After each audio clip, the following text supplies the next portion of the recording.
Before we get into today's episode, for any of our younger listeners, there is a little bit of bad language throughout, but we didn't want to take away any context or take away from Neil's wonderful enthusiasm. This is such a wonderful episode full of incredible stories, advice, and of course, some amazing desert island tricks. So, from this point on, you have been warned. Enjoy this wonderful episode from a truly fantastic performer and creator. Let's go.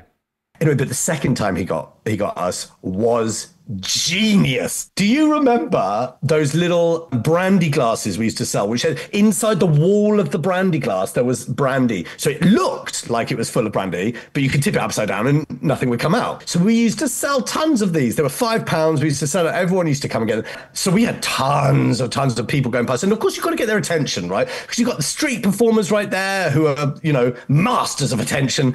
And so what we used to do is try and get people's attention by doing silly things. So what I used to do is I used to stand there with this brandy glass, and as people would go past, I go, "Morning!" Rah! And just like, as if I've, "Oh no!" and spill it on them like this. And then they go, "Whoa, oh, that's cool. How much is that? That's so cool." And then I've got them. "Oh yeah, that's cool, but have a look at this, and then I'm in. And I used to do it all the time to everyone because it worked nearly every single time. I'd at least stop and be able to show some stuff. And even if they don't buy, then other people come. This kid had noticed this. Back to the kid, remember? So he had noticed that I'm doing this, and he's done the most ingenious thing I've ever seen in my life. He's got a little carton of apple juice. I did not see this. I didn't see this. And he'd filled up the glass up to the line with apple juice. Okay, so then I come with the thing, and this lady, lovely lady, walks past, and I said, like, an older lady, and I went, "Hello, how you doing?" "What? No! Oh no! What? Oh no!" And I spilled apple juice, quite a lot of apple juice, all over her, like a direct hit. And I was like, "Oh no! I'm sorry, it was meant to be a prank." She's like, "What kind of a prank is that? What, throwing apple juice at me? That's gonna stick, You're gonna pay for my thing." "Oh, no, but you don't understand. It's a joke. Like, there's nothing jokey about throwing apple juice all over a stranger. I shall be reporting this to the management." Well, the management thought it was the funniest thing in the world.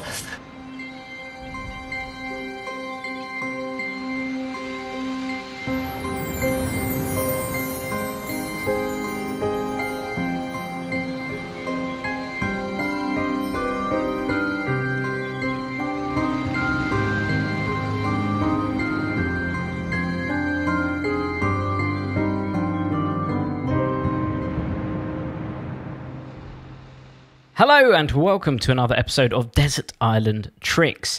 We have someone who I've known for a very, very long time. In fact, it was Neil, Lee Hathaway, Angelo Carbone were the three first magicians that I met when I was 16. When I was much, much younger in Covent Garden, and lots of magicians used to meet up there. I'm guaranteeing that you can find a good few magicians with stories from that store. And it was always such a joy going down there and seeing them. Today's guest is so charismatic, and seeing him back then, he was really good. I remember he was very good with different languages, so he would talk to different people in different languages, which was always amazing. They used to always have French and German students there all the time, so he was really, really good at talking to them. And seeing where he is today, not only is it incredible to see where he's gone with his career. Today's guest has over 15 million followers across platforms. And if you haven't seen his videos, I'll be absolutely shocked. From magic videos to funny pranks with his partner, which are always really, really good. And of course, his incredible proposal video, which was so much fun to watch. So, of course, today's guest is the wonderful Neil Henry. Hello, Neil. Hey, how you doing, Jamie? I love that. I have such amazing memories of that. When you were giving that intro, I was like, wow, they were incredible times. Jamie used to come up to us. You used to come up to us when we were there, and every time you came there, it was always like we kind of had just for those people who didn't know, it was called the Magic Cave, and it was something that Lee Hathaway and I started up, and it was we're selling public domain tricks, Svengali decks, and you know, tricks to a layman, and also loads of pranks and jokes. But we also, under the table, had loads of secretive, really cool tricks that we used to get. And so, but the biggest reason why we did that was not for the profit, because really we sold those. I mean, not at a loss, but we didn't make money on that at all. Like, the profit margin on magic tricks is stupid. And we were so competitive just because we wanted to attract magicians. We wanted to be surrounded by creative, amazing people, which I guess is what suckered you in. Because what you said, it used to be great. So you'd have a whole different range of people coming there. You'd get all the tourists, which would be, that's where the money came from, right? The tourists. So they'd come and they'd buy tricks, but mainly pranks and stink bombs and stuff. And then there'd be like sort of like kids with their fathers out to, okay, son, let's see if they've got a trick pack of cards, you know, and then so they bring those, and that would be that. But you very firmly fell into the third category of no, I know what I'm doing. What you got under the table, and you always had a thing, I remember, to show me. And in fact, I seem to remember, didn't we end up selling one of your tricks that you invented, or more than one? And that was before you were with Alakazam, I think. Although I think it was put out by Alakazam. But yeah, it was always really nice when we had, you know, a proper magic lover like yourself come to the stand, because it would be like, oh, okay, now we can take a breath and just chat about what we're passionate about with someone who is as well, you know?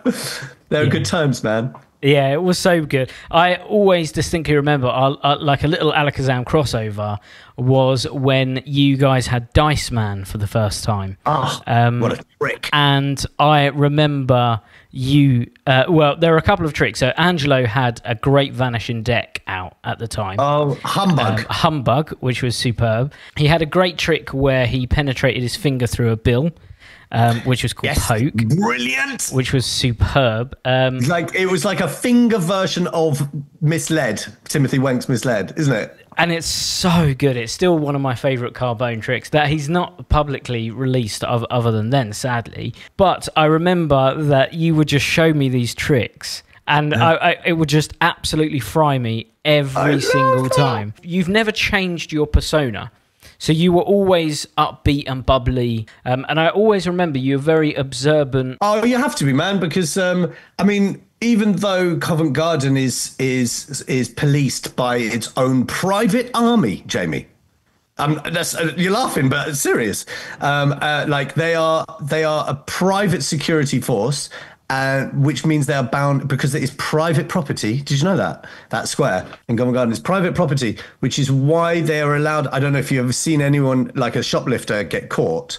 They lift them up with these massive South African bouncers, the security men, who, by the way, were so lovely. All of them. We made friends. They used to hang out and watch us do magic at the store.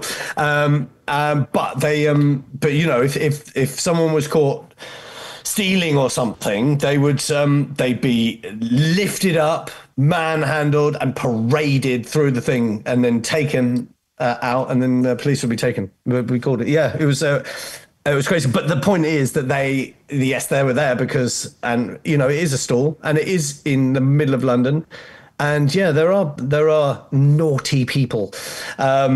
So yeah, I did have to. There was lots of times where I think we got stuff stolen from us, but it was normally like, you know, a pack of fun snaps, because we always kept the things that didn't really cost us much on the front, you know. So a pack of fun snaps, which I think is about 2p if you buy it. We used to sell it for 50p. Wow.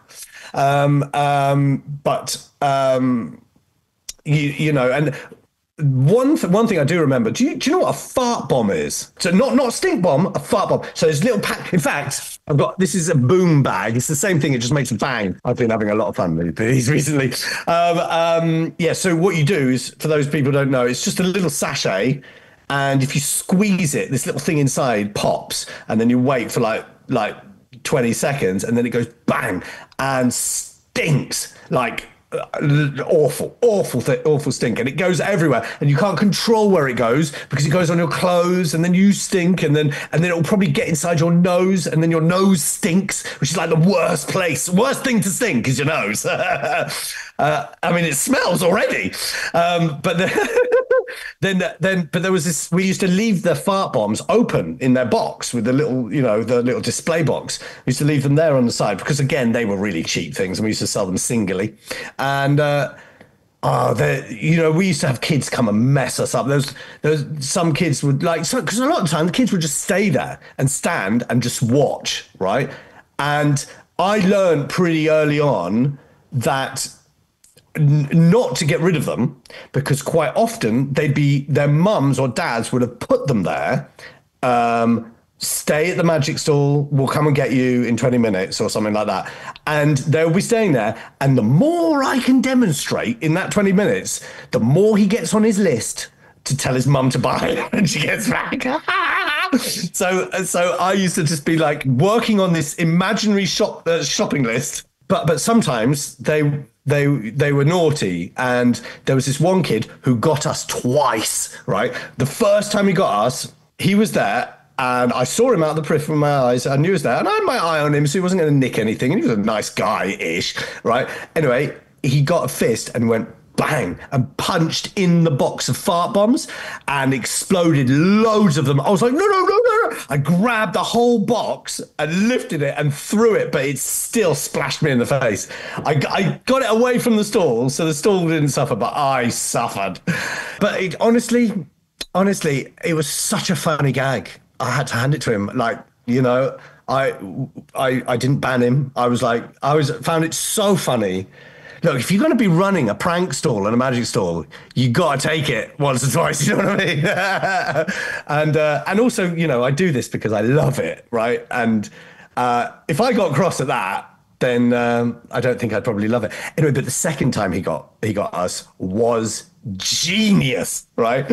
Do you remember those little brandy glasses we used to sell, which had inside the wall of the brandy glass, there was brandy. So it looked like it was full of brandy, but you could tip it upside down and nothing would come out, right? So we used to sell tons of these. They were £5. We used to sell it. Everyone used to come and get them. And as far as I knew, I didn't see it anywhere else. And actually, you can even Google it. They don't sell them anywhere. You can get them on eBay, but they're so old now. The brandy's now yellow or even like water, like liquid inside there. But yeah, anyway, it's a great little illusion. Also a great production prop. I did use that sometimes. It was obviously we get a lot of through traffic at Covent Garden. And in fact, interestingly, Covent Garden, a little sidetrack here, a little quiz for you, Jamie. Covent Garden is actually the UK's third, or at least it was back then, 7 or so years ago, 10 years ago.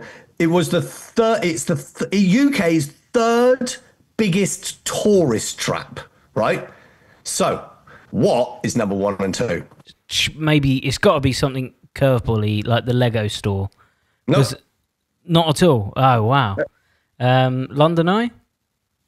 London Eye is number 2. Oh, okay. So what would number 1 be? But by the way, a definition of a tourist trap is something where they get in and are kept there, and it's difficult for them to go. It's difficult for you to leave the London Eye because you're there in a queue, or a mile in the air or whatever, And we're talking biggest in terms of footfall, in terms of people. In terms of people going there. You want a clue? Yeah, go on. It's a shop. Harrods?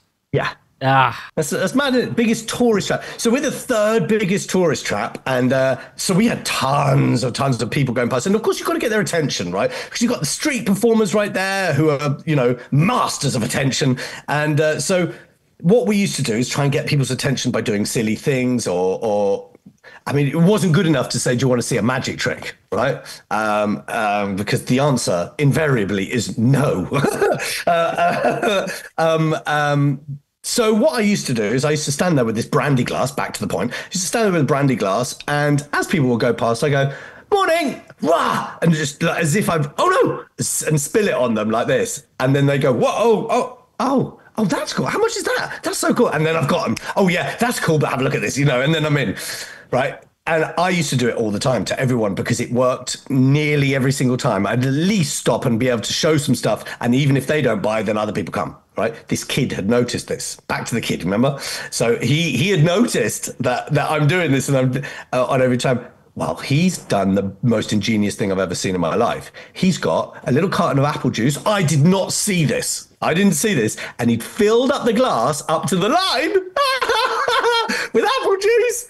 Okay, so then I come with the thing, and this lady, lovely lady, walks past, and I said, like, an older lady, and I went, "Hello, how you doing?" "What? No. Oh no. What? Oh no." And I spilled apple juice, quite a lot of apple juice all over her, like a direct hit. And I was like, "Oh no, I'm sorry. It was meant to be a prank." She's like, "What kind of a prank is that? What, throwing apple juice at me? That's going to stick, you know. You're going to pay for my thing." "Oh, no, but you don't understand. It's a joke. Like, there's nothing jokey about throwing apple juice all over a stranger. I shall be reporting this to the management." Well, the management thought it was the funniest thing in the world. But, yeah, this kid, I'm sure he would have done more if I'd been there longer. I wonder if that kid is still out there doing pranks. Maybe. I hope so. And if you're listening, kid, get in touch with me just send me a message on my Instagram, because, dude, I want to shake your hand. He'd probably be about, I guess, 27, 28 now. That's probably a good guess. When we think about what you do now, you do a lot of pranks, and I mean, you do lots of magic as well, I've seen over the years, but you do lots of jokes and practical jokes and stuff like that. Is that something that you've just always enjoyed then? You just always enjoyed practical jokes? Jamie, when I was a child, there were two things that I would immerse myself in. You know how you see how... you hear all magicians talk about or even joke about had no social life because of practicing cards and stuff like that. That for me didn't really come. I wasn't properly serious about learning card moves and proper stuff till I was about 13 or 14. But in my young, like from age 6 to 12 or whatever, the two things that I was obsessed with was magic tricks. And I'm talking like the Peter Eldon Pocketbook of Magic, which is, I love that book. I used to read that book on the loo all the time. Either that or joke books. Joke books, I knew every single joke. I had prank books. Pranks, for me, pranks do the same thing. It's the same thing, right? I was saying this the other day on something that we were filming for something. And, when you say something and you go, "Oh, shit, that's really incisive," and I really, really agree with myself. So I'll say it again now. In Paul Harris's The Art of Astonishment, right, which is like one of the greatest books I think I have ever read about magic. One of them. It's not my Desert Island book, though. But he says, for those of you who haven't read it, he says in there, like, in fact, on the front cover, it's right next to me. On the front cover, it says "The Art of Astonishment, Pieces of Strange to Unleash the Moment," right? That has got to be one of my favorite things that anybody has written about magic or the magical arts.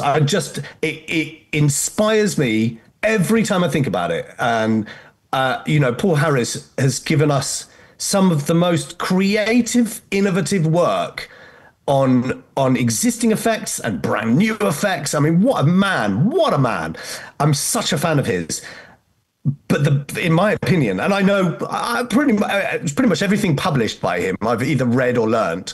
And but I think the greatest thing that he's come up with is that sentence: "Pieces of strange to unleash the moment." And then he goes into this big parody. The preface is all about what that's about. And it's the whole reason why I do this, right? Why I do pranks, why I do magic, why you do magic.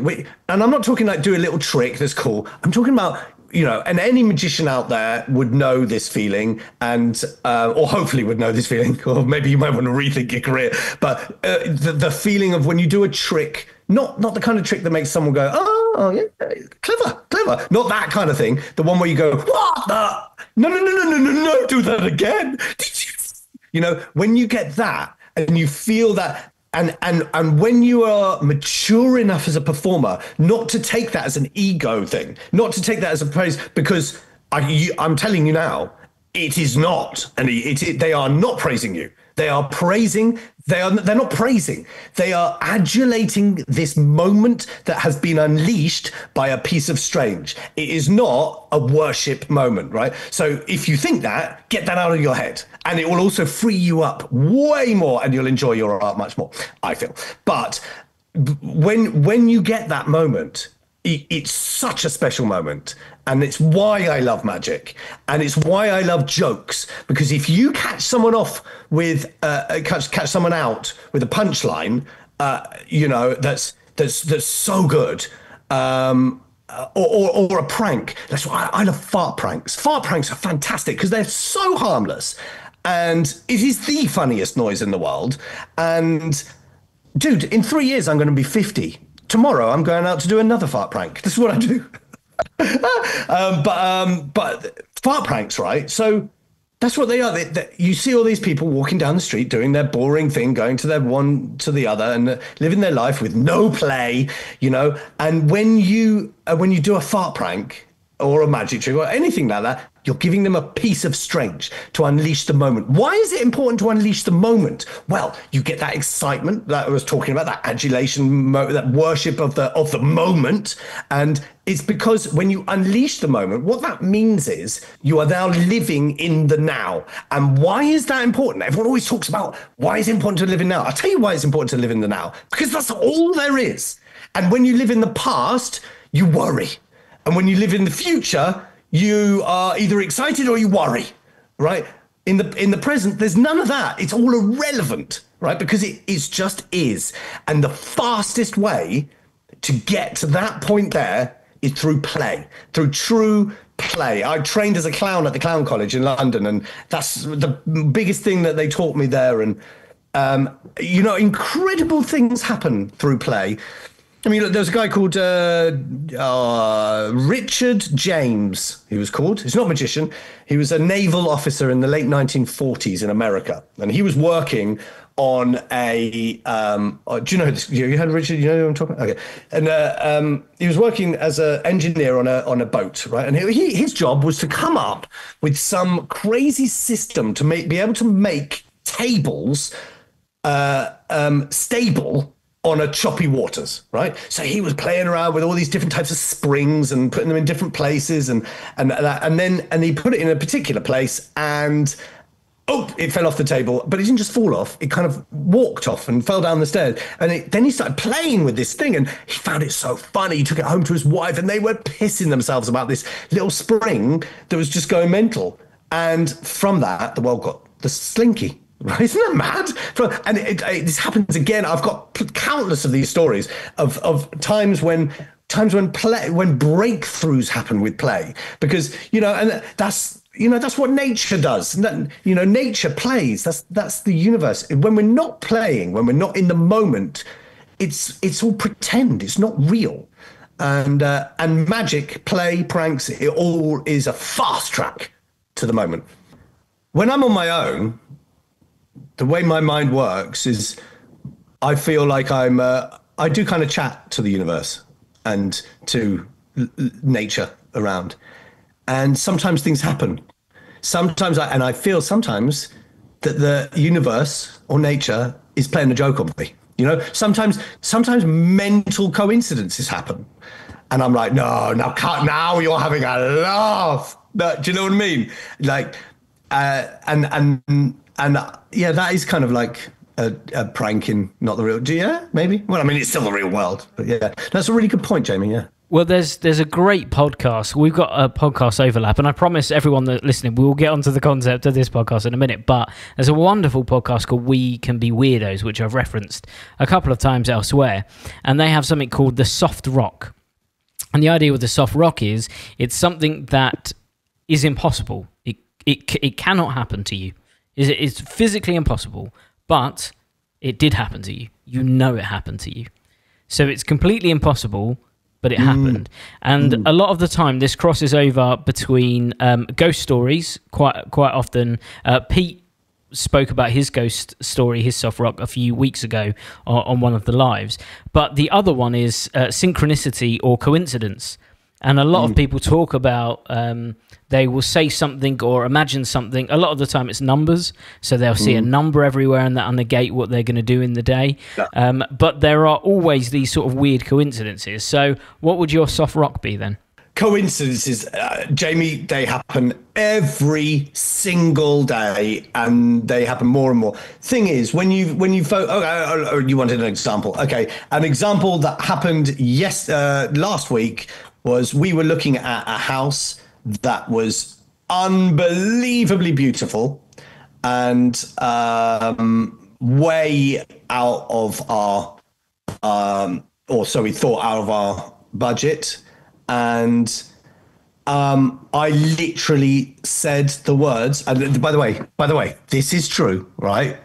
I literally said the word, like when I say it's out of our league, I mean, it was like 4 steps out of our mortgage bracket, right? So, and I'd been through the mortgage advisor, who's fantastic, and he'd gone, no, that's not for now for you, right? There is no company on this planet that will categorically give you that amount of money, right? It was ridiculous. And I just said, I don't accept that is impossible.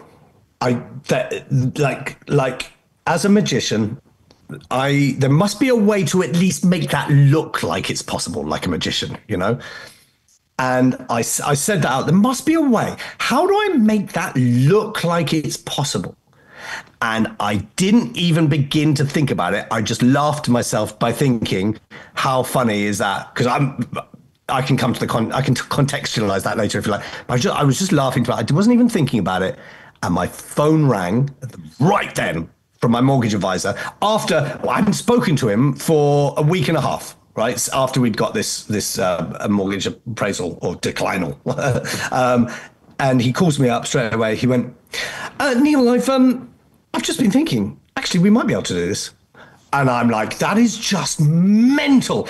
I just made him do, and he came up with the most incredible idea that is unbelievable. It doesn't just make it seem like it is bloody possible, and it's doable, and it's havable, and it's like incredible.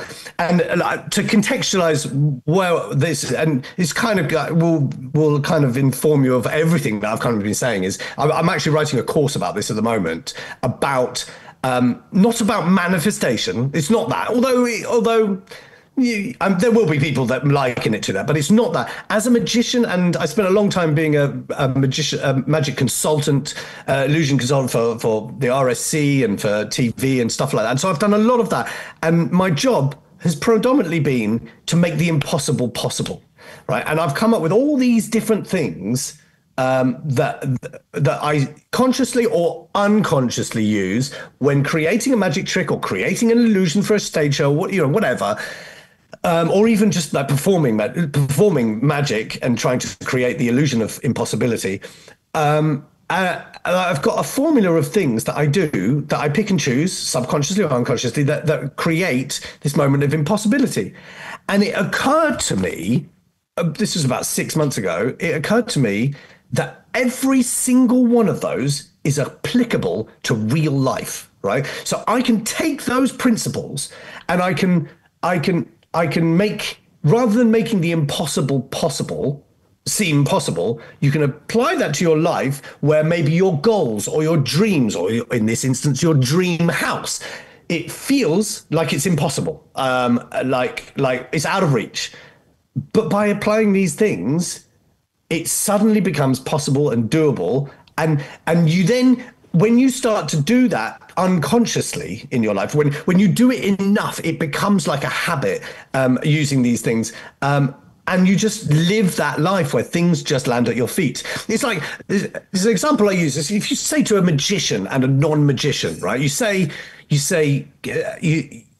right, make me fly, right? The non-magician immediately goes, I can't. And this is no aspersion cast on non-magicians. This is a non-magician's way of thinking. It's fine. But it's a logical way of thinking, which is great. Science Physics says that that gravity is this. No, that's impossible. I can't, right? And immediately you're stopped, right? That's it. That's the end of the road. But the magician doesn't say that. Or the illusion consultant does not say, I can't, because that's there. If he did, then that wouldn't be his job. The magician says something else. He says, well, what would it look like if I could? Right now, when you say I can't, you've got loads of like negative things. You've got, well, I can't do that. I don't have time. I don't have enough money. I'm not a good enough speaker, and blah blah blah blah. There's all this negative things which will bog you down. What would it look like if I could? Everything negative is completely irrelevant. What would it look like if I could? I don't have enough money. Well, that's irrelevant, right? What would it look like if I could? All I want from you now is for you to tell me what it looks like. Just imagine it. And now, okay, what happens from that is you then build from that and you create, and that, because now you're moving, you're getting somewhere, and you're not stifled by the fact that it is actually a physical impossibility. You're not trying to do that. What you're doing is you've got rid of the word can't, and you've got yourself in a place where you're making it look like it can. You've turned the can't into a can. Right. And then when you've done that, you then come up with an amazing illusion that makes you look like you're flying. Yay. OK, you do this illusion. Everyone claps. Everyone goes, wow, that's amazing. But the non-magician goes, wait a second. Very good. I've got no idea how you're flying right now, but you're not actually flying. You're not flying. It's an illusion. OK, and that is where I think they're missing the magic, because the magic isn't that he's managed to fly. The magic is that he's now living a limitless mindset. And, the magic is that he doesn't stop himself by saying can't. And if you do that enough, as magicians and magician consultants would know, right? If your instinct is to jump to, well, what would it look like if I could? Or what if, if your instinct is that imagination Kickstarter, what if, then your life is lighter. You live in play. And as we've already chatted about, when you live in play, incredible things happen. Breakthroughs happen. Well, I think this is a great segue into your episode, because we may end up with some of these pranks in there. I don't want to know just yet. We may end up with maybe some of the video tricks that you've done over the years. We could go absolutely anywhere.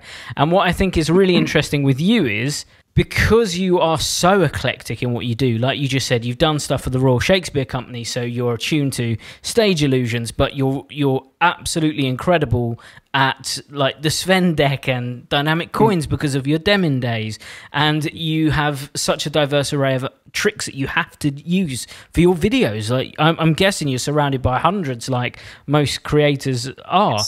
Yes. So genuinely, we've got no idea where this could go, so this could be a good one. Now, if this is your first time listening to the podcast, the idea is that we're about to whisk Neil away to his very own magical island. When he's there, he's allowed to take 8 tricks, banish 1 item, take 1 book and 1 non-magic item that he uses for magic. Particulars, like who's there, are there fart bombs there? Who knows? This is in Neil's own imagination. So let's go there now and find out what Neil put in his first position. Okay, so the first thing I would do is not really a magic prop at all. It's my favorite prop, but as we've talked about, it is the ultimate piece of strange that unleashes at the moment, and that is my exploding appearing snake. It's what I made my first massive viral video from, and it's what kind of launched my career. It's a little it's a long, fully sized boa constrictor. Very, very realistic. You put that in front of someone, they think it's a snake. But it also collapses down and fits slightly larger than your fist. So you can, in a very, very clumsy palm, hide it. And you can just make that explode out of anywhere. And it's the funniest moment, and especially on a desert island where there probably is snakes. So my question is, when you have a prop like that, so you have this snake, you've seen it, you know that you want to do something with it. How do you construct some sort of scenario or some sort of routine with this prop to film for your videos? How do you come up with that? I can tell you exactly how I came up with that. There were scenes which I wanted in my head. I was very, very clear in my head what I wanted this thing was. I tried out doing it in public by just doing it, and I realized it wasn't scary enough, so I scream. And that is, so there were scenes I wanted. There were two in particular scenes that I really wanted in my head. And one was I go up behind someone with a full pint of beer, and I go, and a snake appears, and for this vision to be realized, the entire glass of beer needs to go all over him spectacularly. And I've got to say, I nailed that shot better than I ever could have wished. And then the other one was I go up to somebody eating an ice cream, and I do it to them, and they get such a jump, and I do it just as they bring the ice cream to their mouth. And I was hoping that the natural instinct would be for their hand to cover their face, to protect their face. Like, that is the natural instinct, I thought. Although I discovered actually it's not, it's the other way. You kind of go away like that. But doing it enough times, we did find someone, and it did go bang in her face, and it was very funny. Those were the two. So yeah, there's that, but also, you play around with it. It's the play thing again, you just mess around. It's a fantastic prop that I get so much joy out of, man.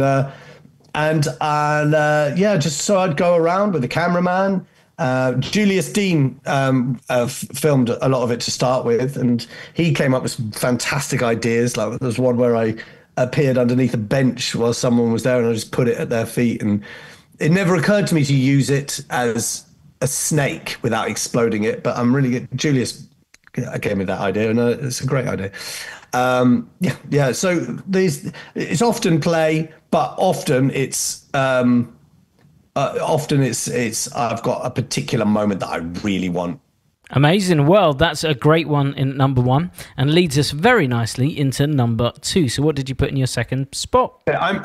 All of these, by the way, this is not in any particular order, although I have kind of higgledy-piggled it in style. Okay, so there's going to be some conventional ones and some unconventional ones. The next one, I'm afraid, is a conventional one.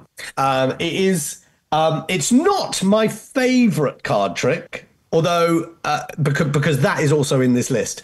But I think it's not. It is my favorite card trick. It's not the one that I do the most, which is also in here. Okay.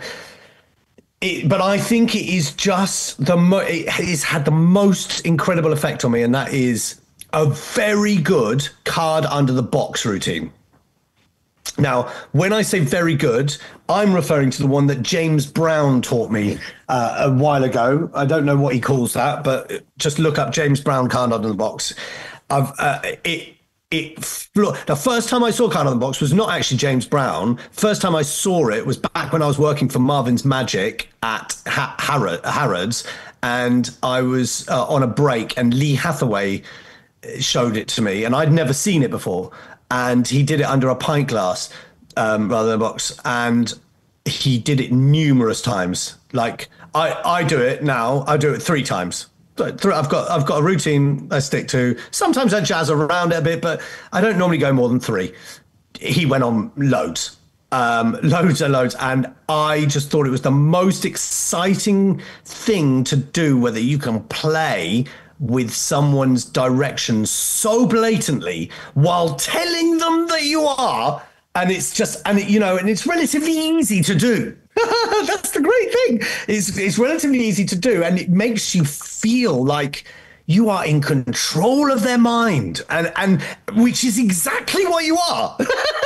And the feeling when you get it good, I'm sure you've done it once or twice or more or lots, but that feeling, isn't that? It's just wow. And when you see that double take that they do, what? When? I saw in Penn and Teller Flawless the other day, someone, I don't know who it was, someone did a 3-fly effect. I think they were English, with these coloured coins. And he did the moment across. Oh God, he was so good. The timing was so long. But then of course, then I did we produced a project for Darius Ziatabari called the Crystal Method, which was a trick with transparent cards.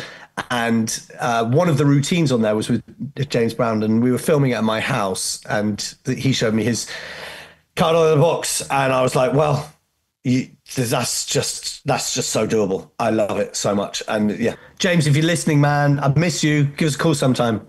He's so good. He's so good. Yep, absolutely. And I think that's a great choice. Stark contrast to number one as well. We've gone from and then we're taking another turn to the number three, which is again not in order. Number three is something that I created, which is kind of like my little pet thing. And one day I will put this out for people. And that is my alphabet spaghetti routine, where I eat an entire tin of cold alphabet spaghetti and then eat a piece of string. And then someone in the audience will name a word. And I will then regurgitate that word in alphabet spaghetti threaded through the thread. It's also what I proposed to my wife with. I regurgitated the words, will you marry, or no, marry me. A lot of people in the comments when that went online said she should have replied by pulling one out of her own mouth saying, maybe we should see other people. But yeah, so, I mean, getting Charlie in my life is the biggest magic trick that I could have dreamt of. So that's amazing. But I did it on Britain's Got Talent as well. And that is the ultimate example of play. Like the reason why that came about, that trick, is because I was doing I always wanted to do the needle swallow. Always wanted to do it. It's just such a cool trick, isn't it? And I was doing a lot of stage shows back then. And I was like, right, I learned that. I did it really well. And I was like, right, let's bang it in the show somewhere. And it was just like, it just didn't, like the whole show. I don't know if you've ever seen one of my stand-up shows. They all flow. They've all got a message and it flowed. But this one particular one, the whole show was great. But then it got to the needle swallow and it was like a sort of interval. It was like a break. Like, okay, this is me being serious. Now let's pretend to be Dan Sperry, and let's be Chris Angel. And I just realized what I was doing, it got a round of applause. I did it really well, Jamie. And, I know it sounds a bit wanky to say, but I did. But it never inspired me or an audience. It never got big whoops or anything. It was like, well done. That's great. That's really good. And no one ever talked about it. I was trying to work out why. And I suddenly realized, I know why. It's because it's not my trick at all. It's nothing to do. Like, that is just not me. It's not me. Whereas my entire show always started from me. That was the only trick that I've ever done where I go, that trick I want to do, let's work out a way. I always started from the other way. And that's why I didn't fit. So I sat down with a really close friend of mine with an amazing magic mind, a guy called Tim Willoughby. And we were just playing. And out of the play and the fun and pissing around about it, that routine came, and it served me so well. I've done it hundreds of times. I've got a fat belly because of eating so much pasta because of it. And it's one of my favorite things to do, particularly because, it was something that me and him created, I think we've mentioned on this podcast before about tricks that define a person. So you can't not necessarily imagine someone else performing it, but when you think of that trick, you think of that person. Like that's their trick. And this for me is the one that I think of you. We always talk on this podcast about bingo as well. So if we did Neil Henry bingo, and if everyone was playing along at home, they may have come up with the spring-loaded snake. But before we started, this is the one. I was I really hope this is on there. Because it's just so good. And that video, please, if you've not seen the proposal video, go and see it, because I'll tell you something. Amazing. My agent back then posted it on my YouTube. He also sold it to a company, so they own the rights to it. But they said that obviously I could still keep it. Knew nothing of. By the way, if you're listening, don't do that. You don't need to do that. But I had no idea. So we just went, yeah. Oh wow, $2,000. Okay. Oh, little did I know. But then years later, I got a new agent, a new manager, who was looking after my YouTube, and he went, "Oh, there's a few videos on there that I don't quite sure how you got them there, but I deleted them because they've got copyright strikes. There's one in particular got a copyright strike. It's not yours, so I deleted it." I was like, "Oh, which one did you? I've never posted anyone else's videos. What did you delete?" And he said, "Oh, it was one with there was a guy with spaghetti." I went, "When you say a guy, do you mean me?" I was like, "No, he had hair." I was like, "Yes, that was when I had hair. That was me. You just deleted my fucking proposal." So, and then we got in touch with YouTube, but it was too late. It was gone. 20 million views on YouTube with like thousands of well wishers and hate comments and funny stuff. And heartbreaking. But it is online. But it's just not on my page. It is on my Facebook page at the Neil Henry. So there you go. Wow, that is what a thing to have done. Oh, I know. Well, look, it's not his fault. He thought I was an egg. Well, I am now. I haven't always been an egg. Well, that's a great choice in at number 3. So let's go to number 4. So what's in your 4th spot? Number 4, let's go back to the conventional and say my all-time favorite card trick, or like the one that I pull out if someone says, "Go on then," and it's, I think, the greatest one for reactions. It plays massive or it plays tiny. It's by one of my favorite magicians of all time ever, and I think I'm definitely not the only person. By David Williamson, and it is Torn and Restored Transpo, which is like, it's just a masterclass in misdirection, in some very simple but very effective sleights that must be executed perfectly. And it leaves loads of room for comedy and banter and using what you've got around you and play. Every time I do it, it's different with different people. You can do it in their hands. You can restore a card in their hands or on the table, or it's great for screen. It's great for real life. It's just such a great trick. A great choice. I think lots and lots of people perform this, and for good reason. And I think what I really like about this is each stage feels like the end of the trick. It feels like it's peaked, and then and a lot something of the peaks happens. Are failures, and which just further and further heightens there is one but downside to it, and that is if you get cut off halfway through it, you're fucked. Right? If you get cut off before the good stuff happens, you have just performed the shittest piece of magic in magic history. Right? And I know that the person who introduced me to this trick, which was Lee Hathaway, he has a story. I'll let him tell that story. So jot that note down. If you ever have him on the show, tell him to tell you he had doing Torn and Restored Transpo to a CEO. He'll tell you that's his story. But yeah, yes, it's just amazing trick. And by the end of it, when the real magic happens,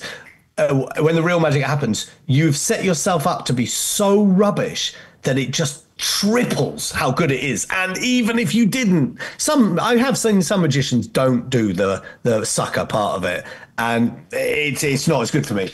But it still is a great trick. Even like David Blaine, when he did it, he didn't do the sucker bit, but he went for the cool. I personally thought he was missing a trick there, but never mind.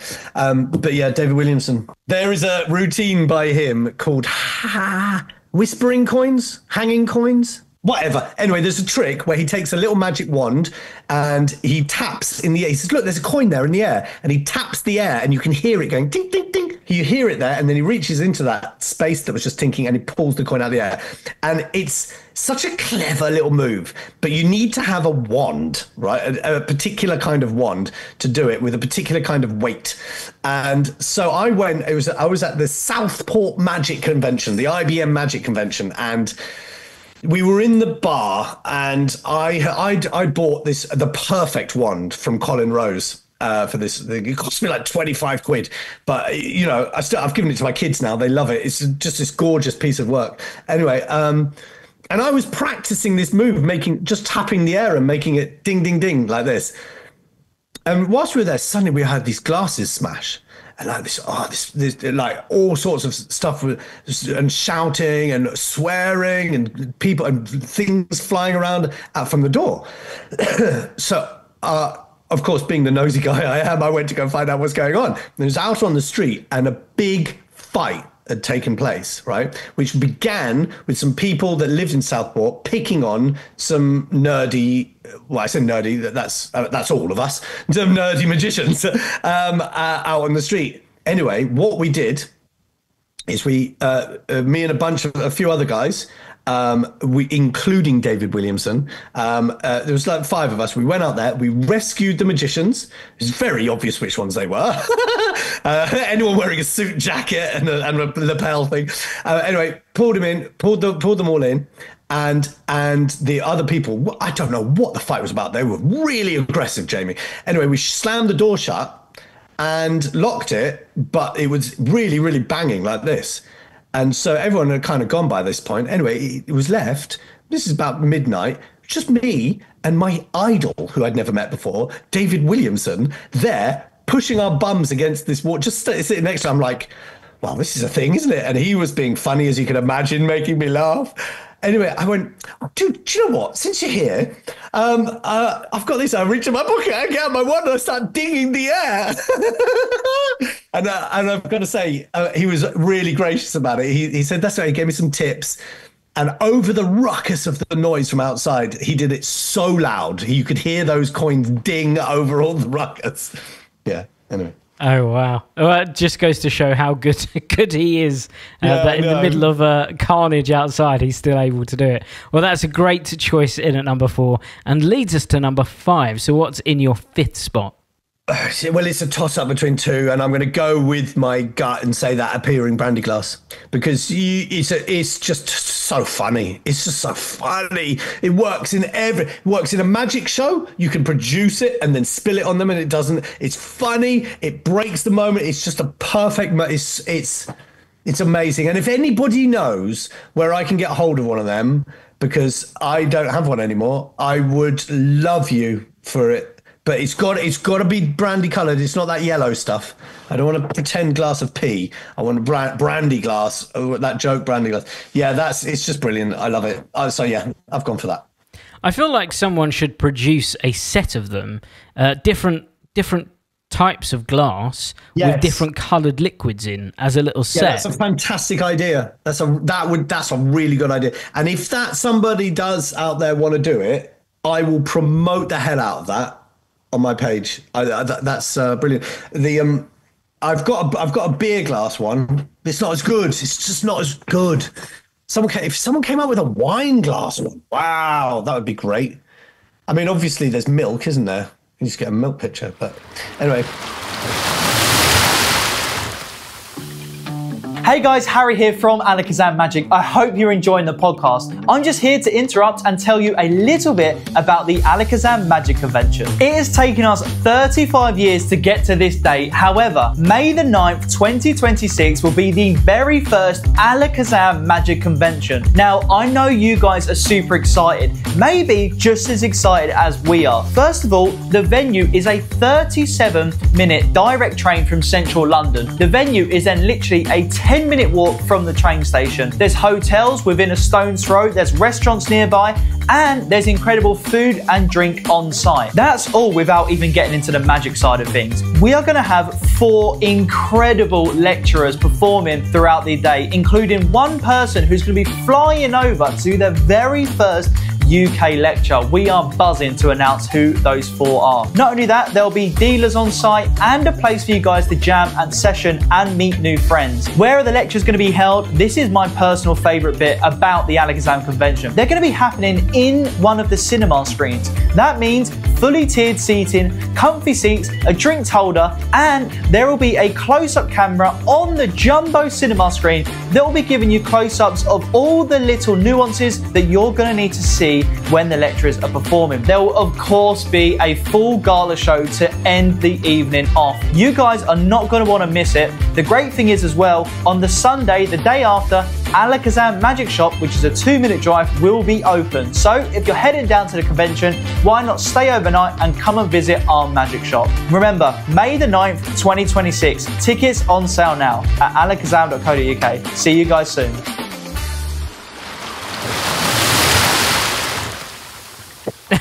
Well, that's great. We're back to the strange and obscure. So we've gone from not for long exploding appearing snake to card under box, alphabet spaghetti routine. We've got torn and restored transpo onto the appearing brandy glass, and now we're in at number 6. So what's in your 6th spot? When I was 17, I just got into my driving license, and I drove up for the very first time to this thing that all I was hearing about from people was this thing in Blackpool called the Blackpool Magic Convention. It was my first time.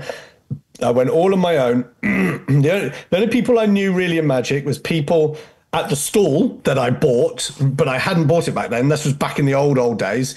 So some people had shown me some stuff there, and also people that I had met in Davenport, right? And there was this one guy called Bruce Munton. Lovely guy, right? I've never chatted to him since, or for a long time. I don't know whether it is, if you're listening to this, Bruce, you have no idea the effect on my life you've had. And I genuinely don't think he has any idea what effect he had. We were in the gala show, right? I'm on my own. I don't really know anyone there. It's before I'm really in the scene, and that was back when gala shows were gala shows. Like the gala show, there was Kevin James doing the whole old school act. There was Juliana Chen. There was Peter Marvey doing his the one where he goes to fly but then shrinks himself. And there were tons. There was the whole thing. The whole show was unbelievable. If anyone wants to work it out, that was when I was 17, and I'm 47 now. So it was that year.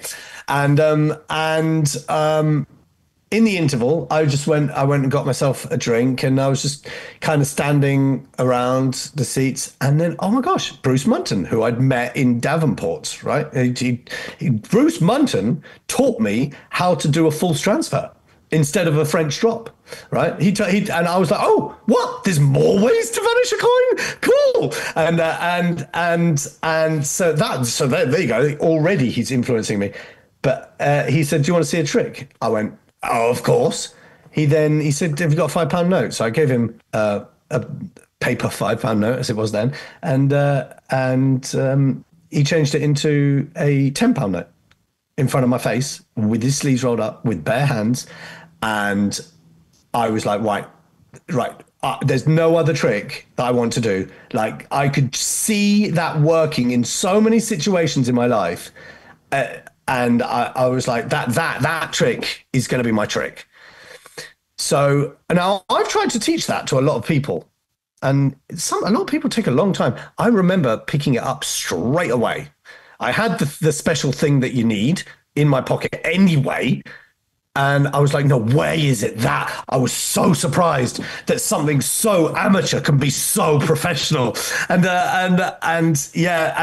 from that, that bill switch, that money change is used. I use it in. I don't really use it just for doing that change. I use it but for that change, I use it in so many routines for so many different things.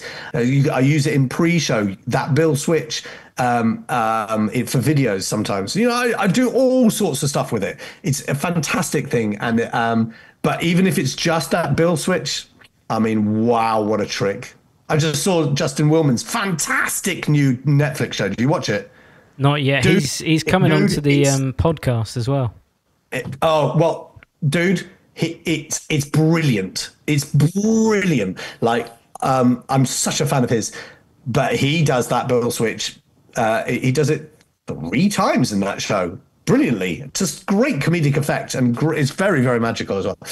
But this slow motion, empty-handed, very deliberate folding and then opening of a bill with nothing there, and it's changed, is not only so magical and so memorable, and you can place it, you know, if you think about the Juan Tamariz framing of your face, you know, and the 5 points of magic, you know, when he talks about make the magic happen here, right there, so they remember your face in that. This is such a clever thing, but you can frame that so beautifully any way you need, you know, but not only that. Now, this is going to be quite cryptic because you're not allowing me to say methods. So what it leaves you with is the apparatus to produce the most fantastic bill to anywhere. Because if you have another bill pre-placed somewhere, in a lemon, in a book, in a something, behind a glass, you can then take that, and if it's already folded up, in the action of opening that up, you can do the switch. Now, that's not my idea. That's Manuel Muerta's idea, as far as I know. But I've taken his idea of using it in a lemon, and I've used it for many, many things. And it's a very handy little thing. I hope that sparked some inspiration in some people, because it should have done. Yeah, well, it's a great choice in at number 6, and leads us to the tail end of your 8 with number 7. So what's in your 7th spot? Fork bending, such a mad, crazy, magical moment, seemingly off the cuff. Well, kind of can be off the cuff if you got strong enough hands. Yeah, I do it every gig I do. It's a great one that you can just riff on, and again, it's different every time I do it.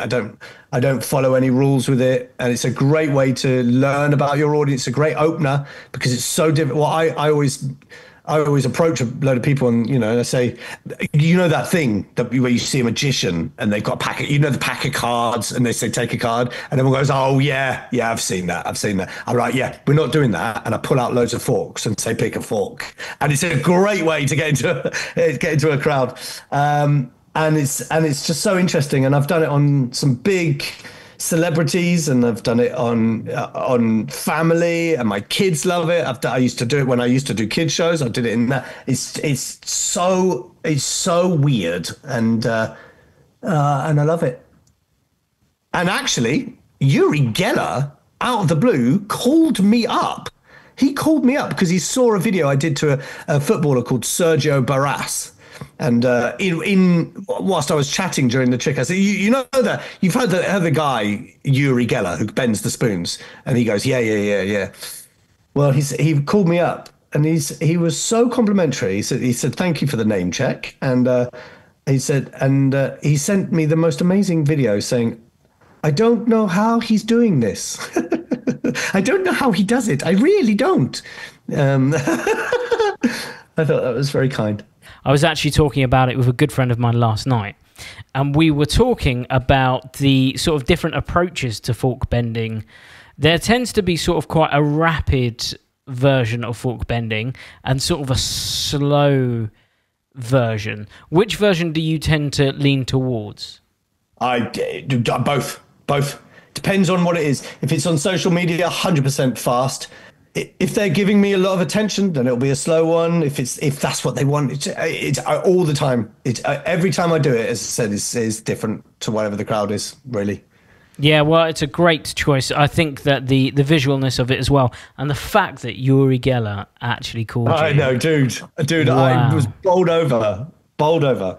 Because we've said before, the amount of times when you still perform fork bending that people in the audience say, oh, it's like Uri Geller. And they still mention Uri Geller's name. It's still that prevalent in our culture. Well, that brings us to your final choice. So what was your final selection?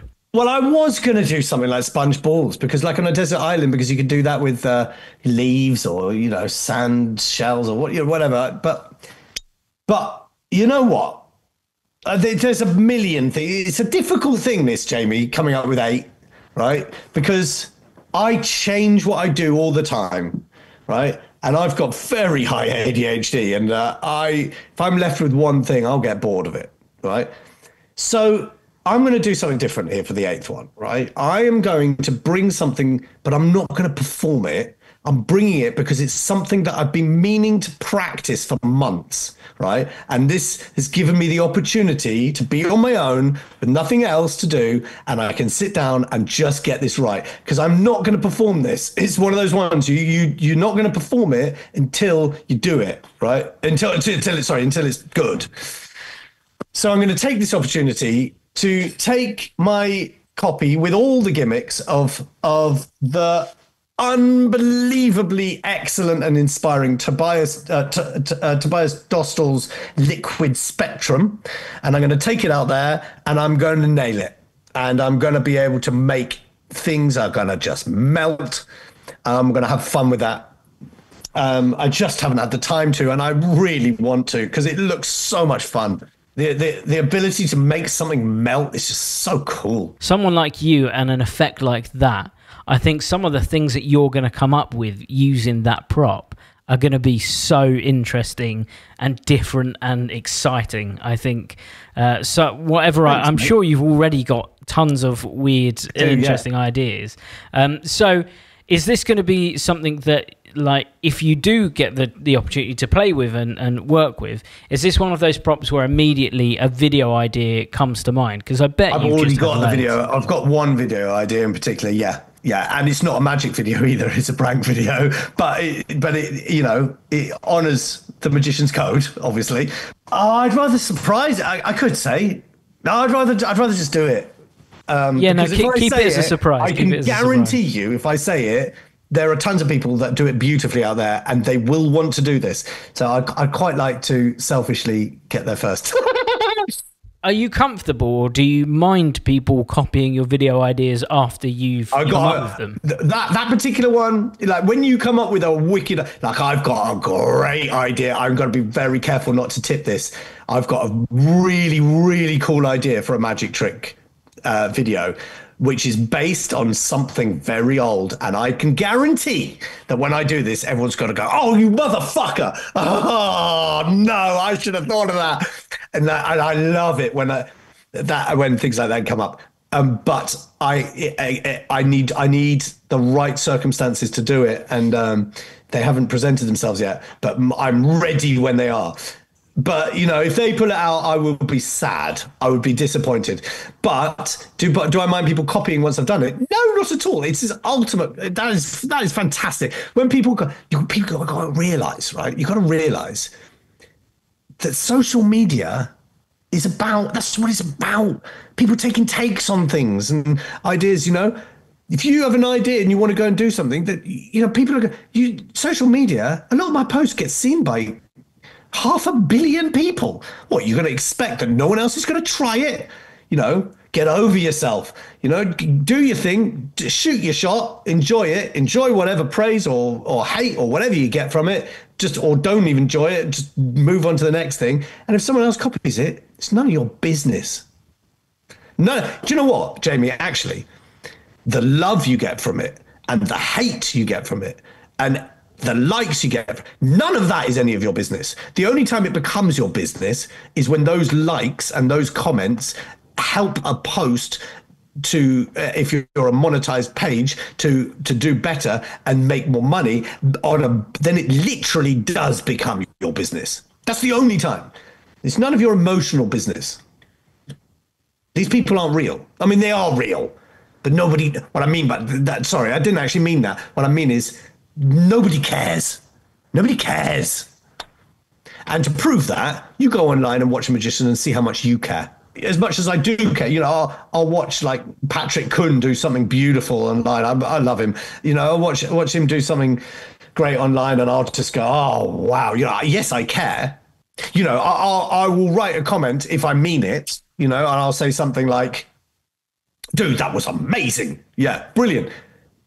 I cared at that moment." But I've moved off. It's back to that present moment thing. That moment when I watched it thing. But when Patrick will read that comment saying, "Oh, look, Neil said that's amazing," right? Well, I did say that, but I'm not there now. Or maybe I am. Maybe I'm still thinking about it. But it's like when you read comments, you're reading the past. You're not now. And that's the whole thing about about social media is, and all of that kind of stuff is, it does drag you away from the present moment. You know, the magic happens when it's happening. That's why live theatre and live magic is so much more powerful for the magician, right? Because you're getting response there. You're getting immediate, genuine care. Whereas online, people are just scrolling. They're mindless. It's mindless, and it's been designed that way. For anybody that's in social media and experiencing this, I'll tell you, with 10 years of experience, right? I've been through it all. I've received it all. And here's my advice to you, okay? Remember what I said about that. Nobody cares, right? But sometimes it's hard to remember that. When someone says something horrible, it's hard to not take offense. And that's okay. That's okay that you're taking offense or that you're hurt by it, because you're a human being and you've put your soul, or it's a vulnerable thing putting yourself out online when your page is public and it has the potential to be seen by billions of people, and, even if it's seen by 10,000 people, my fuck, that 10,000 people seeing your magic trick, that is fantastic. 1,000 people. I used to be overjoyed when I used to sell out a room of 100 people. Look at this. We've got so you're gonna get people to do that. You've got to remember that they want a piece of you. They want a piece of you, and they want a piece of your mind and your attention by writing these things. And the more attention you get, the more of this more of this people will give you. And the reason is because they seek out pages where attention is. And if these are attention seekers, they are people behind a keyboard that are safe there. They will never be found, and they can only get their attention by going where the attention is. If you're in a playground back when you were at school, right, and you want to behave like an idiot, right, you have to be in front of, you have to go and behave like an idiot in front of loads of people. Now, where are those people? Well, they're all watching the video that's doing really well. So I know, let's say something that will make other people laugh there. That's where the bullies go, okay? So you've got to remember that for starters. And then remember this, and this is key, right? You will never get hate from anybody that is doing better than you.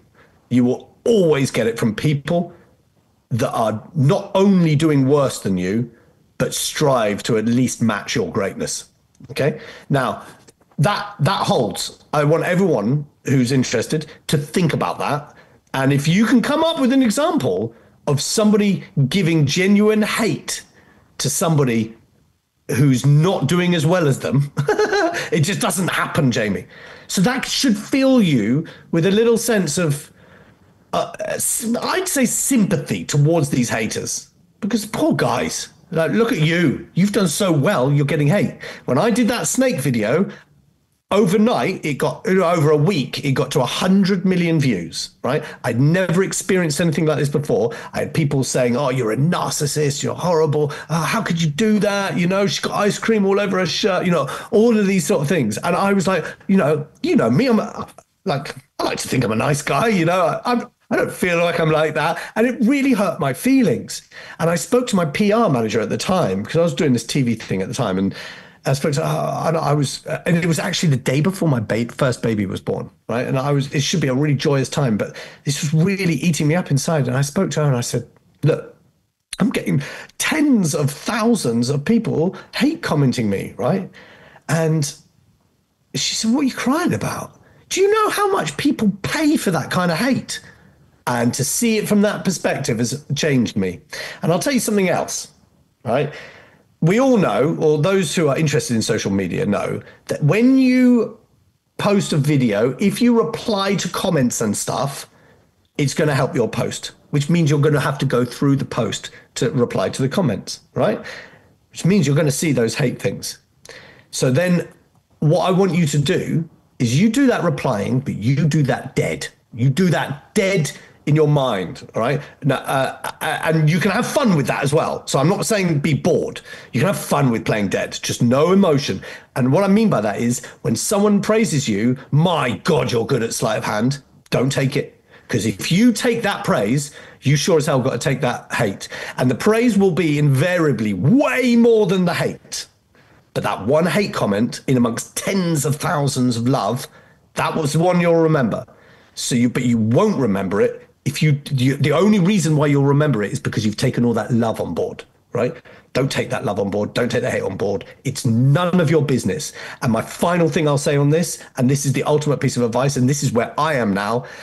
I do this job because I love it. I love spreading just silliness in the world. I think the world needs more of it. I love it and I enjoy doing it. And I'm so lucky to be in a position where I can make a good living and support my family doing what I love, being silly. I don't do it for any negative stuff. There's enough negative. The moment I see something, I don't care who's it from. I don't care if it's from a magician or a family member. I've done this to magicians and family members before. If I do something that brings up a negative, anxious reaction in me, if that comes up in my body, I do not think twice. I block them and delete that comment. Right now, these days, not much, I've got quite a thick skin now from doing this, but whenever it does, block, delete, bye. Dead to me. That's what you do. Do that. It immediately empowers you, and the evidence of that's not there. And that poor guy, that guy, whoever did that, doesn't get his attention. He doesn't. But the reason why I do that even more is I do that often, like at the beginning of a post, because if you hit hater right at the start, it often informs the other comments. You say, "Oh, look, you're such an attention seeker," he'll say, or something like that, right? Well, that'll inform someone else. Other people psychologically, that will change other commenters. Will, oh God, people are hating on this. I don't want to give too much love. You know what I mean? And it works. So, kind of keep an eye on it for the first 5 minutes. But yeah, there you go. There's my advice on that. I really hope that has helped someone. I suspect it has. And if that's you, then I'm proud of you. Keep going. You're very special. I think there's going to be a lot of people listening who want to get into social media and stuff like that. And, that sort of stuff from someone who's been doing it for so long is invaluable. So, yeah, that's amazing.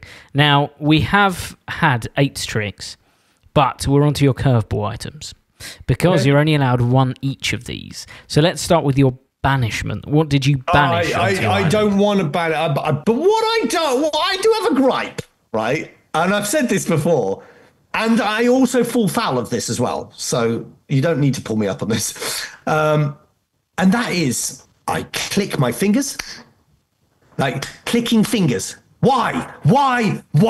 Clicking fingers. When you see a magician click their fingers, and yes, I know I do it sometimes, but you click your fingers, it really bugs my ADHD because I'm like, why? What's the fingers clicked? What is that? What is that? Surely, if you were really magic, there's nothing magical about clicking fingers like this. I mean, it's like literally the least magical thing you could possibly do. It's like it's worse than a sniff. A sniff is actually quite magical. Like the most magical thing, surely, if you could really do magic, it would be a short, sharp explosive blast of energy, right? Which, in a way, a click is kind of like that, but it's not really a burst of energy. So, which is why I made that whole video on sneeze magic. So I do this. So for the moment, instead of click my fingers and a Rubik's Cube solves, I'll go, and it solves. And it's also a great misdirection, right? It's a great large movement to cover the small. But sneeze, it just makes so much sense, and there are all sorts of imaginative ways you could, pouring water or get over something, getting imagine that. I only said that because I've got a glass of water here, but imagine you did a Bobo coin switch, right? You had a 1p and you switched it to a pound, but before you revealed the pound, you poured water all over your hand, and then out of the water, that would look great. Now, no clicks needed there. You got a proper magical moment.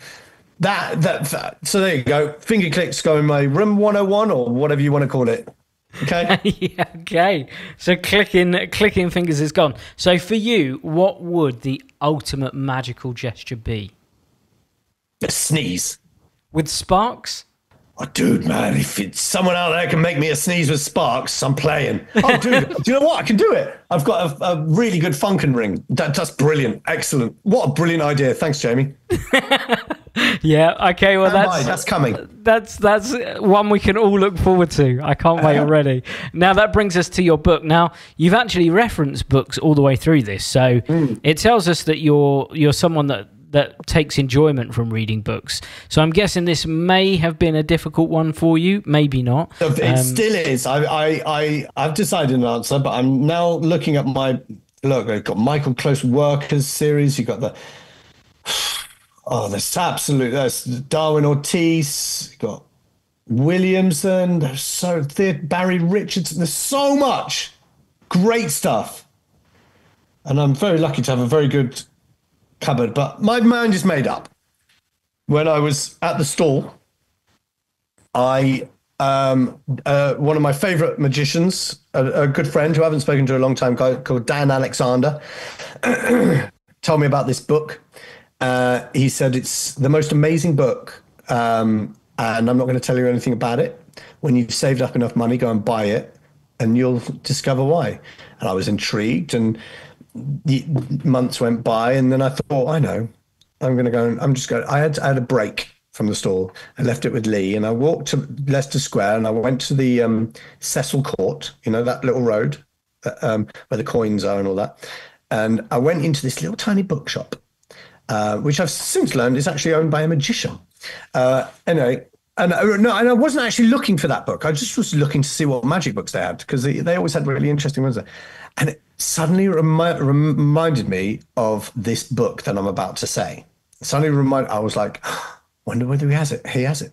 And I went up and I said, hi, do you have, this is a long shot, I haven't seen it here, but do you have a book called, by David Britland, called The Mind and Magic of David Burglass? And he looked at me in this weird way.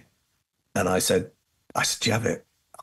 And he goes, and he looked me up and down, and as if like he was judging whether I was worthy, which made the book even more special. It's like a never-ending story. He goes back, and the man comes back with this box, right? He did the whole show as well. He put gloves on. And he opened a box, pulled out this brand spanking new copy. I've got it in my hands now. I'm looking at it. Of The Mind and Magic of David Burglass. Now, I'd been told it's like between £500 and £1,000. I said, oh my gosh, can I have a look? He said, no. How much are you going to give me for it? I said, well, I don't know. How much is it worth? He said, no. How much is it worth to you? And I was like, dude, I tell you what it's worth. It is worth all the available cash that I have in my bank account right now. And he said, how much is that? I said, 250 quid. He went, go and get that and you can have it. And it was he must have made a loss on that, but that book. So you read it once. Have you read it? Okay. You read it once and it's great. It's a great anecdotal book. It's not really a magic. There's sort of things in there, but it's kind of anecdotal. Then you read it again and you realize, oh, it's way more than that. And then you read it again. And now I've read it so many times, I now pick it up and just look at little bits. And every time there's like implied things, and you are, with the knowledge I have about magic, the more I know and more I learn about magic, which is obviously an ongoing process, but the more I learn, the more I realize what he must have done in order to achieve this thing. And it just is, that man, and I never got to have a chat with him, sadly. But wow, like it's so epic. It's so like the secret grail of magic. And I bet there are people out there that have read it who don't see that. So if you do have a copy and you're not feeling what I'm thinking, please go and read it again. And just with the knowledge you have in magic, just imagine the amount of long con preparation that he must have done, and like go through what he did in order to do the things in there. Not the things that they're explicitly told, but the things that aren't told.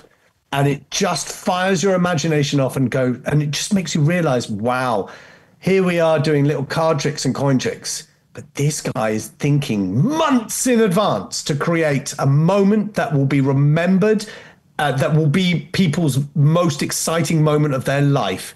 And, wow, it's just so inspiring. So Mind and Magic of David Burglass by Britland. Wow. So how old is that book to you now then? 15 years? Yeah. Oh, and here's another one of those coincidences. I went to work for Phantasma Magic, my friend's company in America, in New York. He got me to go over there and run FAO Schwartz for him, right? When I did, I left because I went over there for a few months. So I packed up my house in London and I put everything in storage. But it wasn't in a big box storage company. It was in a garage, right? And I put a cloth over it. Well, that winter, I came back. The entire garage had flooded. The only thing I had computers in there. I had all sorts of expensive stuff in there. Most of it was at least tarnished, at most ruined, right? I had some magic books I had to throw away, but the only thing that I could think about was that book. I was like, no, not that. Dude, absolutely one of the only things in the entire thing that is absolutely untouched. And it was right there on the edge as well. Like, how? Wow, the book is more magical than, than we gave it credit for. But that's great. And what a lovely story as well, like getting the book. And who did you say the guy was? I don't know his name. He's in the Magic Circle, but he owns a bookshop, or owned, I don't know, on Cecil Court in Leicester Square, a little tiny bookshop, and apparently he's in the Magic Circle. Very, very cool. Well, that leads us on to your final thing, which is your non-magic item that you use for magic. So what did you put in this position? Oh, it's a really boring answer, Jamie, but it's true. My wedding ring. I do the ring, jumping ring from finger to finger. Yeah, by the way, it's an oldie, but my God, if you do it right. What about a piece of elastic? There you go. Then anything can get whisked away. Tell you what, a piece of elastic tied around my wedding ring, then I get both. A very good choice. So let's go back over your list. We started with Exploding Appearing Snake. We went to Card Under Box, Alphabet Spaghetti Routine, Torn and Restored Transpo, Appearing Brandy Glass, which hopefully someone somewhere is producing again, $100 Bill Switch, Fork Bending, Liquid Spectrum. Your banishment is Clicking Fingers. Your book is The Mind and Magic of David Burglass. And your item is your wedding ring. What an excellent, very different kind of list. Good. I'm glad. I really enjoyed that. That was nice. That was a nice brain exercise. Cheers, Jamie. Well, it's a great list. Now, earlier on, you mentioned that you're putting a course together. And I know that you said that it's not fully ready yet, and you don't have all of the details. Well, it is very nearly ready. Okay. I filmed it, but I'm just working. I said to somebody that I've done the hard bit, and he was like, no, that's the easy bit. The hard bit is the marketing. So that's what I'm working on right now. But yes, the secret how to do anything, my magic approach or my magic formula.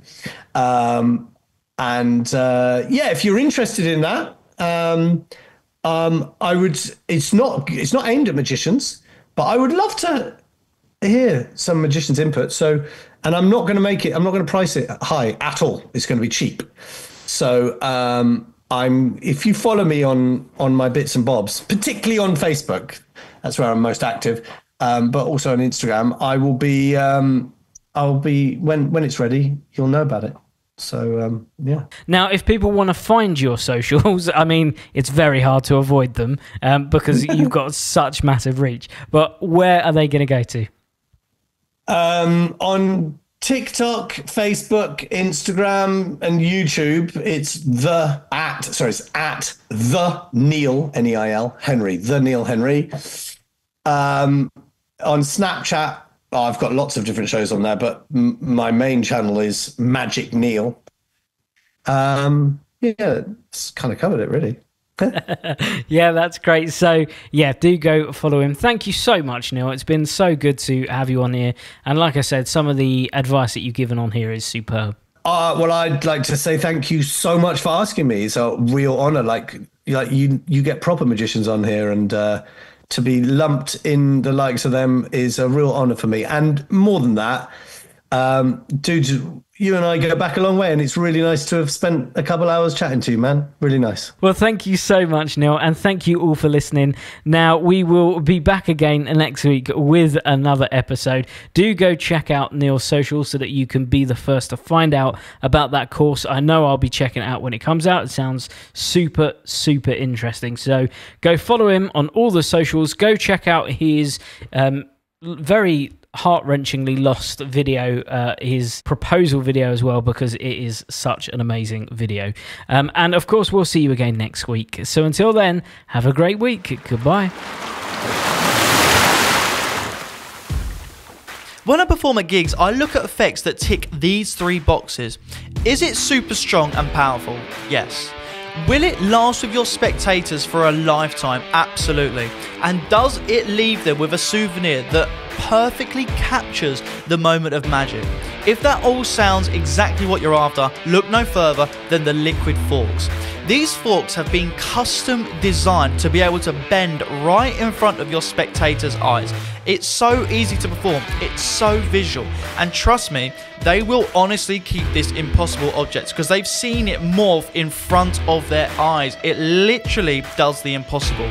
Not only that, Liquid Forks comes with 50 of these forks in each pack, and it comes with the full Liquid Forks routine taught by the world famous David Penn. Not only that, we have a subscription service. If you guys love these forks and you get through them at your gigs, we now offer a monthly subscription where you get sent a box through every single month at a 10% reduced fee.